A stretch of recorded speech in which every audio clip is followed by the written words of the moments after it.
ಉತ್ತರ ಕನ್ನಡ ಜಿಲ್ಲೆಯ ಶಿರೂರಲ್ಲಿ ಗುಡ್ಡ ಕುಸಿತ ಆಯ್ತಲ್ಲ, ಎಷ್ಟೆಲ್ಲ ಅನಾಹುತಗಳು ಸಂಭವಿಸಿದೆ ಅನ್ನೋದನ್ನ ಗಮನಿಸ್ತಾ ಇದ್ದೀವಿ. ಇದರ ಬೆನ್ನಿಗೆ ಮತ್ತೊಂದು ದುರಂತದ ಆತಂಕ ಎದುರಾಗಿದೆ. ಬದಲಾಗಿ ಉತ್ತರ ಕನ್ನಡ ಅಲ್ಲ, ಇದು ದಕ್ಷಿಣ ಕನ್ನಡದಲ್ಲಿ ಇಂಥದ್ದೊಂದು ದುರಂತದ ಆತಂಕದಲ್ಲೇ ಜನ ಓಡಾಡ್ತಿದ್ದಾರೆ. ದಕ್ಷಿಣ ಕನ್ನಡ ಜಿಲ್ಲೆಯಲ್ಲೂ ಕೂಡ ಗುಡ್ಡ ಕುಸಿಯುವ ಭೀತಿ. ಅತ್ತ ಕುಸಿಯುತ್ತಿರುವ ಗುಡ್ಡ, ಇತ್ತ ವಾಹನ ಸಂಚಾರ ಆಗ್ತಾ ಇದೆ. ಜೀವ ಕೈಯಲ್ಲಿ ಹಿಡ್ಕೊಂಡು ಸಂಚರಿಸುವ ಪರಿಸ್ಥಿತಿಯಲ್ಲಿ ಜನ ಇದ್ದಾರೆ. ಯಾವ ಕ್ಷಣದಲ್ಲಾದ್ರೂ ಕೂಡ ಗುಡ್ಡ ಕುಸಿತ ಆಗಬಹುದು ಅಂತ ಆತಂಕ ಮನೆ ಮಾಡಿದೆ. ಎಕ್ಸಾಕ್ಟ್ಲಿ ದೃಶ್ಯ ನಾವು ಗಮನಿಸ್ತಾ ಇದ್ದೀವಿ, ಮಾರ್ಕ್ ಮಾಡಿ ತೋರಿಸ್ತಾ ಇದ್ದೀವಿ. ಇದೇ ಗುಡ್ಡ ಯಾವುದೇ ಕ್ಷಣದಲ್ಲಾದ್ರೂ ಕೂಡ ಕುಸಿಯುವ ಭೀತಿ. ಅದರ ಕೆಳಗಡೆ ವಾಹನ ಸಂಚಾರ ಆಗ್ತಾ ಇರುವಂತಹ ದೃಶ್ಯವನ್ನ ಕೂಡ ನಾವು ಗಮನಿಸ್ತಾ ಇದ್ದೀವಿ. ಶಿರೂರು ಗುಡ್ಡ ಕುಸಿತ ಆಯ್ತಲ್ಲ, ಆ ದೃಶ್ಯ ಮತ್ತು ಈ ದೃಶ್ಯ ಎರಡೂ ಕೂಡ ಒಂದೇ ರೀತಿಯಲ್ಲಿ ಕಾಣಿಸ್ತಾ ಇದೆ. ಅಲ್ಲಿ ಆಗಿರುವ ಗುಡ್ಡ ಕುಸಿತದ ಮಾದರಿಯಲ್ಲೇ ಇಲ್ಲೂ ಕೂಡ ಗುಡ್ಡ ಕುಸಿತ ಆಗ್ಬಿಟ್ರೆ ಇಲ್ಲೂ ಕೂಡ ಅಂಥದ್ದೊಂದು ದುರಂತ ಸಂಭವಿಸಬಹುದು. ಆ ಆತಂಕದಲ್ಲಿ ಜನ ಇದ್ದಾರೆ. ಮತ್ತೊಂದು ಅಪ್ಡೇಟ್ ಲಭ್ಯವಾಗ್ತಾ ಇದೆ. ಮಂಗಳೂರಿನ ಹೈವೇ ಬಳಿಯೇ ಅಪಾಯಕಾರಿ ಗುಡ್ಡ ಇರೋದು. ಅವೈಜ್ಞಾನಿಕ ಕಾಮಗಾರಿ ಹಿನ್ನೆಲೆ ಮಣ್ಣು ಕುಸಿತವಾಗ್ತಾ ಇದೆಯಂತೆ. ಮಂಗಳೂರಿನಿಂದ ಕೊಲ್ಲಾಪುರದ ಮಾರ್ಗದ 168ರ ಹೈವೇಯಲ್ಲಿ ಇಂಥದ್ದೊಂದು ಆತಂಕ. ಮಂಗಳೂರು ಸಾವನೂರು ಕಡೆಗೆ ಇರುವಂತಹ ಹೆದ್ದಾರಿ, ಆ ಮಾರ್ಗವಾಗಿ ದಿನನಿತ್ಯ ನೂರಾರು ಸಂಖ್ಯೆಯಲ್ಲಿ ವಾಹನ ಸಂಚಾರ ಆಗುತ್ತೆ. ವಾಹನ ಸವಾರು ಓಡಾಡ್ತಾರೆ. ಏನಾದ್ರೂ ಹೆಚ್ಚು ಕಡಿಮೆ ಆದ್ರೆ ಯಾರು ಜವಾಬ್ದಾರರು ಅನ್ನೋದು ಪ್ರಶ್ನೆ. ಶಿರೂರು ಗುಡ್ಡ ಕುಸಿತ ಆಯ್ತಲ್ಲ, ಅಲ್ಲೂ ಕೂಡ ಅಂಥದ್ದೊಂದು ಆರೋಪ ಕೇಳೋದಕ್ಕೆ ಸಿಕ್ತು. ಅವೈಜ್ಞಾನಿಕ ಕಾಮಗಾರಿಯಿಂದಲೇ ಇಷ್ಟೆಲ್ಲ ಅನಾಹುತ ಆಯ್ತು ಅಂತ. ಬಟ್ ಇಲ್ಲೂ ಕೂಡ ಅಂಥದ್ದೇ ಪರಿಸ್ಥಿತಿ. ಅವೈಜ್ಞಾನಿಕ ಕಾಮಗಾರಿ, ಮಣ್ಣು ಕುಸಿತವಾಗ್ತಾ ಇದೆ. ಯಾವ ಕ್ಷಣದಲ್ಲಾದ್ರೂ ಕೂಡ ಗುಡ್ಡ ಕುಸಿತ ಆಗುವಂತಹ ಆತಂಕ. ನೋಡಿ, ಚಿಕ್ಕ ಪುಟ್ಟ ಮಣ್ಣು ಬೀಳ್ತಾ ಇರೋದು. ಸಂಪೂರ್ಣವಾಗಿ ಗುಡ್ಡ ಕುಸಿತ ಆಗಿಬಿಟ್ರೆ ಸಹಜವಾಗಿ ದುರಂತ. ಕೆಳಗಡೆ ವಾಹನಗಳ ಸಂಚಾರ.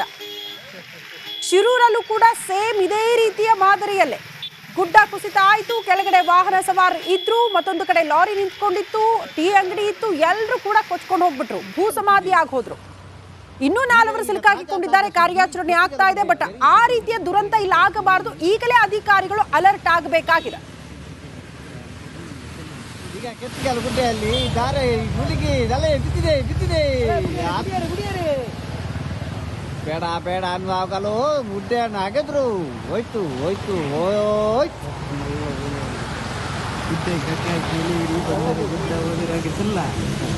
ಗುಡ್ಡೆಗೆ ಹಗ್ಗ ಹಾಕಿ ಎಲೆರಿ ಬಂದ್ರೆ ಗುಡ್ಡೆ ಹೋದ್ರೆ ಹಿಂದ್ರ ಕಪ್ಪು ಬುರುಣಿಗೆ ಮಾತ ಬುರುಡು ಬೋರ್ಡ್ ಸಂಗಲ ಬೋರ್ಡು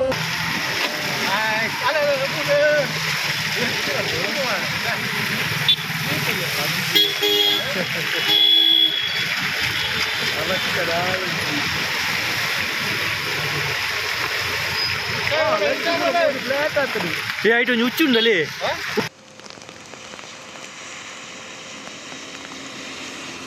ಈ ಬಗ್ಗೆ ಮತ್ತಷ್ಟು ಡೀಟೇಲ್ಸ್ ಅನ್ನ ಕೊಡ್ತಾ ಹೋಗ್ತಾರೆ ನಮ್ಮ ಪ್ರತಿನಿಧಿ ದಿನೇಶ್ ದೂರವಾಣಿ ಸಂಪರ್ಕದಲ್ಲಿ. ದಿನೇಶ್, ಅವೈಜ್ಞಾನಿಕ ಕಾಮಗಾರಿ, ಮಣ್ಣು ಕುಸಿತ ಆಗ್ತಾ ಇದೆ.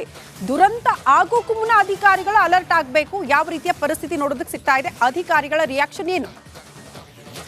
ಶ್ರುತಿ, ಉತ್ತರ ಕನ್ನಡದ ಶಿರೂರಿನಲ್ಲಿ ಈಗಾಗಲೇ ದೊಡ್ಡ ದುರಂತವೇ ನಡೆದು ಹೋಗಿದೆ. ಇತ್ತ ದಕ್ಷಿಣ ಕನ್ನಡದಲ್ಲೂ ಕೂಡ ಹೆದ್ದಾರಿಗೆ ಗುಡ್ಡ ಕುಸಿಯುವಂತ ಆತಂಕ ಇರುವಂತದ್ದು. ಮಂಗಳೂರಿನಿಂದ ಸೋಲಾಪುರದವರೆಗಿರುವಂತಹ ರಾಷ್ಟ್ರೀಯ ಹೆದ್ದಾರಿ ಇದು.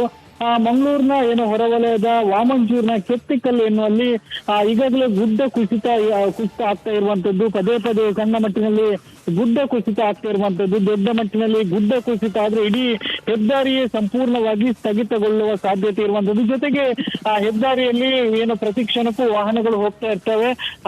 ಆ ವಾಹನಗಳ ಮೇಲೆಯೂ ಕೂಡ ಬೀಳುವಂತಹ ಸಾಧ್ಯತೆಗಳು ಕೂಡ ಇರುವಂತದ್ದು. ಸದ್ಯ ದಕ್ಷಿಣ ಕನ್ನಡ ಜಿಲ್ಲೆಯಲ್ಲಿ ಬೇರೆ ಬೇರೆ ಕಡೆ ಗುಡ್ಡ ಕುಸಿತ ಆಗ್ತಾನೆ ಇದೆ. ಇಲ್ಲೂ ಕೂಡ ದೊಡ್ಡ ಮಟ್ಟಿನ ಆತಂಕ ಇರುವಂತದ್ದು. ರಸ್ತೆಗೆ ಗುಡ್ಡ ಕುಸಿದು ಬಿದ್ರೆ ದಿನೇಶ್, ಪರ್ಯಾಯ ವ್ಯವಸ್ಥೆ ಏನು ಮಾಡಬಹುದು ಅಧಿಕಾರಿಗಳು? ಅವೈಜ್ಞಾನಿಕ ಕಾಮಗಾರಿ ಅಂತ ಹೇಳಲಾಗ್ತಾ ಇದನ್ನ ಸರಿ ಮಾಡೋದು ಹೇಗೆ? ಹೌದು ಶ್ರುತಿ, ಒಂದು ರೀತಿಯಲ್ಲಿ ಇದು ಅವೈಜ್ಞಾನಿಕ ಕಾಮಗಾರಿ ಅಂತಾನೆ ಹೇಳ್ಬೋದು. ಅಂದ್ರೆ ಹೆದ್ದಾರಿಗೋಸ್ಕರವಾಗಿ ಈ ರೀತಿಯಾಗಿ ಗುಡ್ಡವನ್ನು ಅಗೆಯಲಾಗಿತ್ತು. ಮತ್ತೊಂದ್ಸರಿ ನಾನು ಕೇಳ್ತಾ ಇದ್ದೀನಿ, ದಯವಿಟ್ಟು ಅಲ್ಲಿನ ಪರಿಸ್ಥಿತಿಯನ್ನ ಪ್ಯಾನ್ ಮಾಡಿ ತೋರಿಸಬಹುದಾ? ಸ್ಥಳದಲ್ಲಿರೋದ್ರಿಂದ ನಾನು ಕೇಳ್ತಾ ಇದ್ದೀನಿ. ಅಟ್ಲೀಸ್ಟ್ ಜನ ಅಲರ್ಟ್ ಆಗ್ತಾರೆ, ಅಧಿಕಾರಿಗಳು ಅಲರ್ಟ್ ಆಗ್ಬೇಕು. ಹಾಗಾಗಿ ಪ್ಯಾನ್ ಮಾಡಿ ತೋರಿಸಬಹುದಾ ಪರಿಸ್ಥಿತಿಯನ್ನ?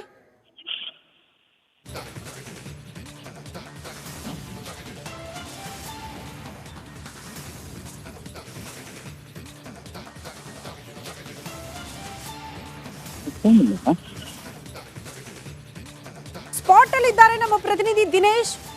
ರಿಪಬ್ಲಿಕ್ ಕನ್ನಡ ಆಗ್ರಹ ಇಷ್ಟೇ, ಶಿರೂರಲ್ಲಾಗಿರುವ ಗುಡ್ಡ ಕುಸಿತ ಆ ದುರಂತ ಇಲ್ಲಿ ಮರುಕಳಿಸಬಾರದು. ಆ ನಿಟ್ಟಿನಲ್ಲಿ ಅಧಿಕಾರಿಗಳು ಅಲರ್ಟ್ ಆಗಬೇಕಾಗಿದೆ. ದುರಂತ ಆಗೋಕ್ಕೂ ಮುನ್ನ ಎಚ್ಚೆತ್ತುಕೊಂಡ್ರೆ ಹಲವು ಜೀವವನ್ನ ಉಳಿಸ್ಕೊಳ್ಬಹುದು. ದೃಶ್ಯ ನೋಡ್ತಾ ಇದ್ದೀವಿ ದಕ್ಷಿಣ ಕನ್ನಡದಲ್ಲಿ, ಇದು ಕೂಡ ರಾಷ್ಟ್ರೀಯ ಹೆದ್ದಾರಿಯಲ್ಲಿ ಕಂಡು ಬಂದಿರುವಂತಹ ದೃಶ್ಯ. ಬಟ್ ಜನಸಾಮಾನ್ಯರ ಆರೋಪ, ಬೇಡ ಬೇಡ ಅಂದ್ರೂ ರಸ್ತೆ ಆಗಿದ್ರು ಈ ರೀತಿ ಗುಡ್ಡ ಕುಸಿತ ಆಗೋದಕ್ಕೆ ಅವೈಜ್ಞಾನಿಕ ಕಾಮಗಾರಿಯೇ ಕಾರಣ ಅಂತ ಹೇಳ್ತಿದ್ದಾರೆ. ಬಟ್ ಸರಿ ಮಾಡೋದು ಹೇಗೆ? ಪರ್ಯಾಯ ವ್ಯವಸ್ಥೆ ಏನು? ಯಾರು ಕೂಡ ಜೀವ ಕಳೆದುಕೊಳ್ಬಾರ್ದು. ಕಾರಣ ಕೆಳಗಡೆ ವಾಹನ ಸಂಚಾರ ಇದೆ, ಮೇಲ್ಗಡೆ ಮಣ್ಣು ಕುಸಿತ ಆಗ್ತಾ ಇದೆ. ಯಾವುದೇ ಕ್ಷಣದಲ್ಲಾದ್ರೂ ಕೂಡ ಗುಡ್ಡ ಕುಸಿತ ಆಗುವಂತ ಆತಂಕ. ಈಗ ತಾನೇ ನಮ್ಮ ಪ್ರತಿನಿಧಿ ದಿನೇಶ್ ಹೇಳ್ತಾ ಇದ್ರು, ಇದು ಒಂದೇ ಜಾಗ ಅಲ್ಲ, ಬಹುತೇಕ ದಕ್ಷಿಣ ಕನ್ನಡ ಭಾಗಗಳಲ್ಲಿ ಈ ರೀತಿ ಗುಡ್ಡ ಕುಸಿತ ಆಗ್ತಾ ಇದೆ ಅಂತ ಉದಾಹರಣೆಗಳಿದೆ. ಹಾಗಾಗಿ ಇಲ್ಲಿ ಆಗಬಿಟ್ರೆ ಅತ್ಯಂತ ದೊಡ್ಡ ದುರಂತ ಆಗ್ಬಿಡುತ್ತೆ. ಕಾರಣ ಕೆಳಗಡೆ ವಾಹನ ದಟ್ಟಣೆ ಹೆಚ್ಚಾಗಿರುವಂತಹ ಜಾಗ. ಏನಾದ್ರೂ ಗುಡ್ಡ ಕುಸಿತ ಆಗಿ ವಾಹನಗಳ ಮೇಲೆ ಬಿದ್ರೆ ಯಾರು ಜವಾಬ್ದಾರರು? ಯಾರು ಅಲರ್ಟ್ ಆಗಬೇಕು? ಜನಪ್ರತಿನಿಧಿಗಳು, ಅಧಿಕಾರಿಗಳು. ಯಾರಿ ಕಾಮಗಾರಿ ಮಾಡಿದ್ದಾರಲ್ಲ, ಅವೈಜ್ಞಾನಿಕ ಕಾಮಗಾರಿ ಅಂತ ಹೇಳಲಾಗ್ತಾ ಇದೆಯಲ್ಲ, ಅವರೇ ಬಂದು ಇದನ್ನ ಸರಿ ಮಾಡಬೇಕಾದಂತ ಅನಿವಾರ್ಯತೆ ಇದೆ. ರಿಪಬ್ಲಿಕ್ ಕನ್ನಡ ಆಗ್ರಹ ಇಷ್ಟೇ, ಬಿಡಲ್ಲ. ಅನಾಹುತ ಆಗೋಕ್ಕೂ ಮುನ್ನ ಅಧಿಕಾರಿಗಳು ಎಚ್ಚೆತ್ಕೊಳ್ಬೇಕು. ಆ ನಿಟ್ಟಿನಲ್ಲೇ ನಾವು ಸುದ್ದಿ ಪ್ರಸಾರ ಮಾಡ್ತಾ ಇದ್ದೀವಿ. ವಾಹನ ಸವಾರು ಜೀವ ಕೈಯಲ್ಲಿ ಹಿಡ್ಕೊಂಡು ಓಡಾಡ್ತಿದ್ದಾರೆ. ಕಾರಣ ಬೇರೆ ವ್ಯವಸ್ಥೆ ಇಲ್ಲ, ಪರ್ಯಾಯ ಮಾರ್ಗ ಇಲ್ಲ. ಅದೇ ಮಾರ್ಗವಾಗಿ ಓಡಾಡಬೇಕು. ಪರ್ಯಾಯ ವ್ಯವಸ್ಥೆ ಮಾಡಿಕೊಟ್ರೆ ಆ ಜಾಗಕ್ಕೆ ಹೋಗ್ತೀವಿ ನಾವು. ಈ ಮಣ್ಣು ಕುಸಿದ ಆದ್ರೆ ಜೀವಹಾನಿ ಬದಲಾಗಿ ಅಲ್ಲಿ ಹೆದ್ದಾರಿಯೇ ಕಂಪ್ಲೀಟ್ ಆಗಿ ಬಂದಾಗುತ್ತೆ. ಬೇರೆ ಯಾವುದೇ ವ್ಯವಸ್ಥೆ ಇಲ್ಲ ಅಲ್ಲಿ. ಯಾವಾಗ ಎಚ್ಚೆತ್ಕೊಳ್ತೀರಾ ಅಧಿಕಾರಿಗಳೇ ಅನ್ನೋದನ್ನ ನಾವು ಪ್ರಶ್ನೆ ಮಾಡಬೇಕಾಗುತ್ತೆ. ಉತ್ತರ ಕನ್ನಡದಲ್ಲಿ ಅಷ್ಟು ದೊಡ್ಡ ಮಟ್ಟದ ದುರಂತ ಆಗಿದೆ, ಕಣ್ಮುಂದೆ ಇದೆ. ಹಲವರು ಜೀವ ಕಳೆದುಕೊಂಡಿದ್ದಾರೆ, ಹಲವರು ಬದುಕು ಕಳೆದುಕೊಂಡಿದ್ದಾರೆ. ಇಲ್ಲಿ ಆ ರೀತಿ ಆಗದೆ ಇರಲಿ ಅನ್ನೋದಷ್ಟೇ ನಮ್ಮ ಆಶಯ. ನಮಸ್ಕಾರ, ಕರ್ನಾಟಕ ಪ್ರೈಮ್ ಟೈಮ್ಗೆ ಸ್ವಾಗತ. ನಾನು ಜಯಪ್ರಕಾಶ್ ಶೆಟ್ಟಿ. ಇಡೀ ಕರ್ನಾಡು ಇವತ್ತು ರೆಬೆಲ್ ಆಗಿ ನಿಂತಿದೆ. ಈ ಹಗರಣಗಳನ್ನು ಸದನದಲ್ಲಿ ಪ್ರಸ್ತಾಪ ಮಾಡಲು ಕೂಡ ಕಾಂಗ್ರೆಸ್ ಹಿಂದೇಟು ಹಾಕಿದ್ದೇಕೆ? ನಿಮ್ಗೆ ಸಂಬಳ ಅದಕ್ಕೆ, ನಿಮಗೆ ವಾಹನ ಅದಕ್ಕೆ, ನಿಮಗೆ ವೆಪನ್ ಅದಕ್ಕೆ. ನೀವು ಅದನ್ನು ಸರಿ ಹಿಡಬೇಕಾಗಿದೆ. ನೀವು ವಿದ್ಯುತ್ ಬರ ಇದೆ ಅಂತ ಹೇಳ್ತಾ ಇದ್ದೀರಿ, ಎಲ್ಲಿ ಬರ ಇದೆ ನೀವು ಹೇಳಬೇಕು. ಪಾಕಿಸ್ತಾನ್ ಆಕ್ಯುಪೈಡ್ ಕಾಶ್ಮೀರ್ ಅದು ಎಂದೆಂದಿಗೂ ನಮ್ಮದು.